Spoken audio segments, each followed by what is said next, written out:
첫 번째 키워드는 김새론 생활고 진짜였나? 사고 차량이 유일한 재산입니다.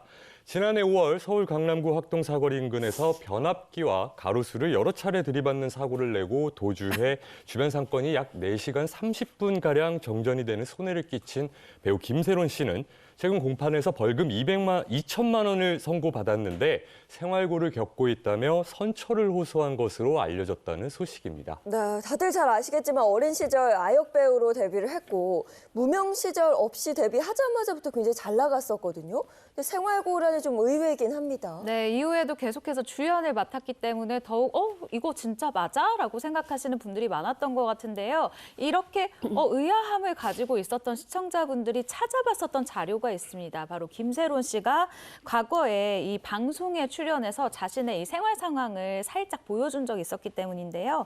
2020년 21살이었던 김새론 씨가 한 방송에 출연했는데 이때 당시 집과 차량이 공개가 됐습니다. 그런데 이 집이요, 서울 성동구의 한 주상복합 아파트인데요. 당시 기준으로 43평형이 23억 원이었고 또 5천만 원대의 외제차를 운전하는 모습도 공개를 해서 화제가 됐죠. 이 방송 이후로 김새론 씨 굉장히 요즘 말로 영앤리치라고 하죠. 어린데 돈도 많다 이런 이미지를 가지면서 뭔가 화제를 모으기도 했습니다.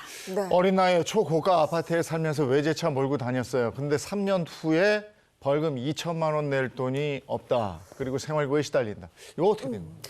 그러니까요. 그래서 대중이 이런 어떤 생활고 어떤 호소에 대해서 공감을 좀 해주지 않았어요. 지금 앞서 최 기자가 얘기한 것처럼 이런 비싼 주상복합, 외제차, 게다가 사고 날 때 또 그 당시에 차는 또 1억 원대 외제차였거든요. 맞아요. 네. 이제 그러다 보니까 공감을 사지 못하고 따가운 시선이 쏟아지자 당연히 변호인 측에서 해명을 내놨습니다. 뭐라고 해명을 내놨냐면 그 당시에 방송에서 공개됐던 집 사실은 소속사 명의고 김새론 씨가 전세살이하고 있던 집이었다. 그리고 김새론 씨가 번 돈 다 부모님 사업자금, 가족의 생활비로 다 소진이 된 상태다. 그래서 아르바이트로 생계를 유지할 수밖에 없는 상황인데 게다가 지금 이제 사고 여파로 인해서 이 소속사한테 지게 된 빚도 있다. 근데 이걸 어떻게 갚아야 될지 막막한 상황이다.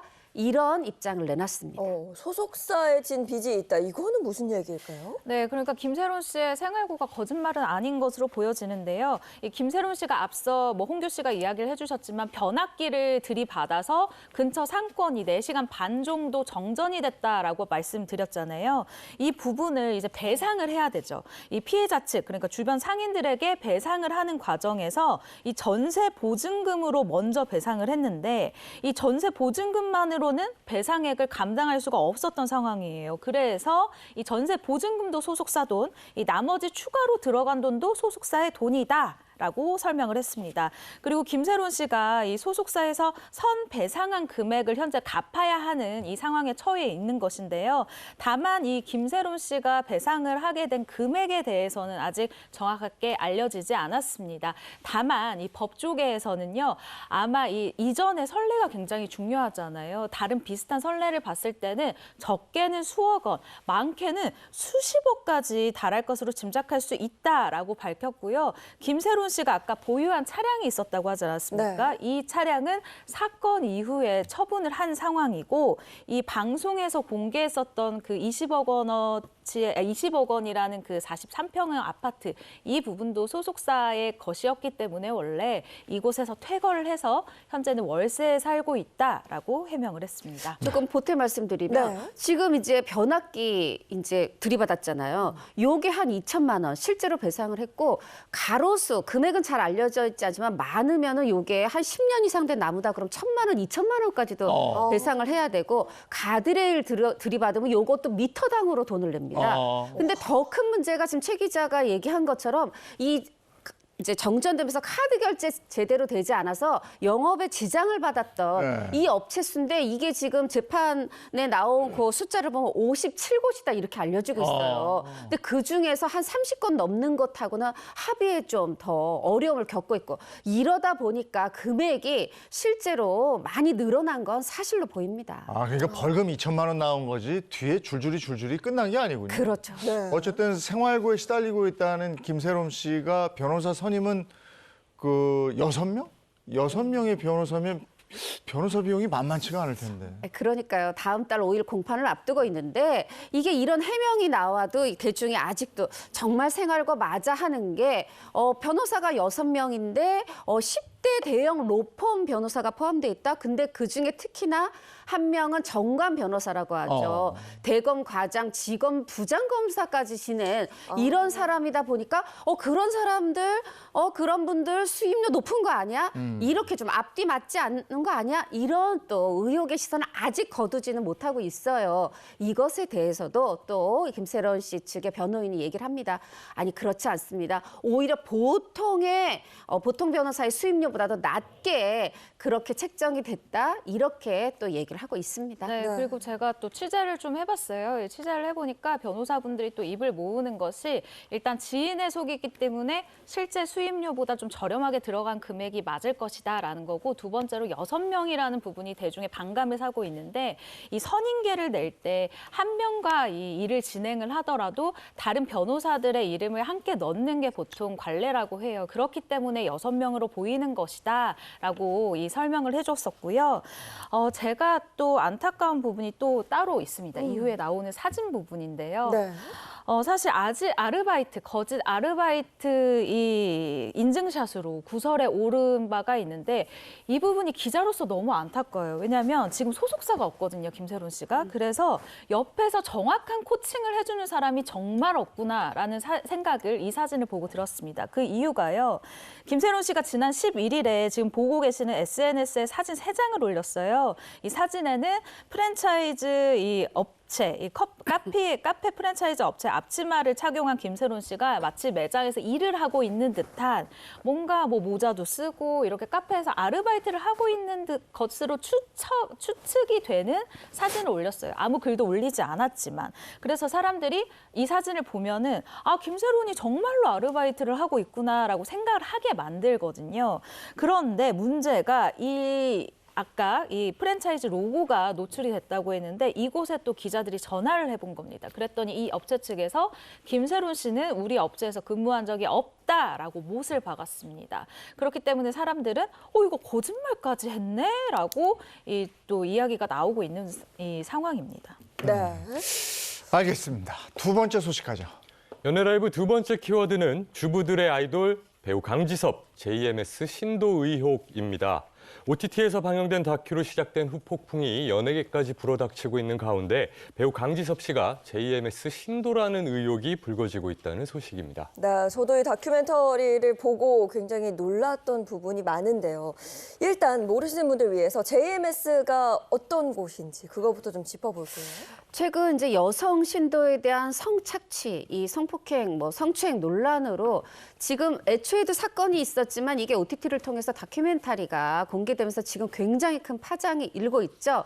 그 중에서 이제 4명의 교주인데 그 중에 앞에 제일 첫 번째 부분에 나오는 정명석이라는 기독교 복음 선교회 교주, 목사가 있습니다. 그러니까 사실은 또 목사 기존에 에서 이제 축출이 됐기 때문에 그들 내에서의 교주입니다.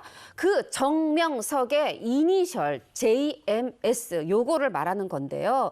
사실 그 전에 이 여신도들을 지속적으로 성폭행했다 해서 실제로 이미 재판받고 구속돼서 10년형을 살고 2018년 2월에 출소를 했었어요. 10년이나 살았는데 거기서 정말 당연히 멈춰졌어야 됐는데 지금 최근에 다시 홍콩 또 오스트레일리아의 이 외국인 여성 신도 2명이 나도 그렇게 지속적으로 당했습니다 하고 다시 한번 또 이걸 고소하면서 지난해 10월에 지금 구속이 돼서 재차 구속이 돼서 재판이 진행 중인 상황입니다.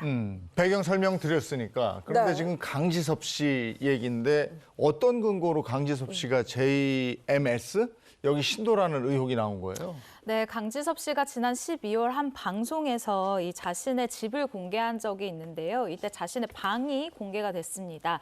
옷방으로 보여지는 곳이었어요. 이때 예수 초상화가 보였는데 이게 일반적인 예수 초상화가 아니라 JMS와 연관된 예수 초상화로 알려진 것이 굉장히 좀 유사했기 때문에 이 의혹이 굉장히 커졌습니다. 그리고 과거 강지섭 씨가 SNS에 올린 글도 재조명이 되고 있는데요. 지난 2012년 3월입니다. 환경 핑계 대지 말고 몸이 있으면 행하라. 오늘은 나의 인생 멘토 되시는 선생님의 생신입니다. 축하드립니다, 선생님이라는 글을 올렸죠.